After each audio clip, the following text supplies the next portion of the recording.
প্রিয় নবীজি বলেন যে আমার উম্মতের মাঝে সর্বপ্রথম নামাজকে ফরজ করা হয়েছে, এজন্য আল্লাহ পাক তিনি সর্বপ্রথম নামাজের হিসাব নেবে।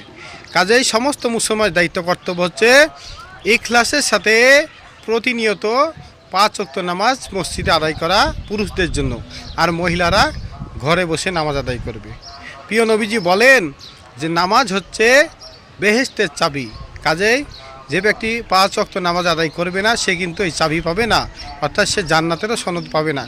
কাজেই যারা নামাজকে অস্বীকার করবে তারা কিন্তু দিন ইসলাম থেকে খারিজ হয়ে যাবে, আর যারা স্বেচ্ছায় নামাজ তরক করবে, পড়বে না, তারা কিন্তু জাহান্নামে কঠিন আযাবের শাস্তি ভোগ করতে হবে। কাজেই প্রত্যেক মুসলমানের দায়িত্ব কর্তব্য ইখলাসের সাথে যথা নিয়মে মহব্বতের সাথে 5 ওয়াক্ত নামাজ আদায় করা। এই নামাজই হচ্ছে জান্নাতের সনদ এবং বেধর্মী মুসলমানদের মধ্যে পার্থক্যকারী। কাজেই আল্লাহ পাক আমাদের সবাইকে 5 ওয়াক্ত নামাজ নিয়মিত ইখলাসের সাথে আদায় করার তৌফিক দান করেন। আমিন।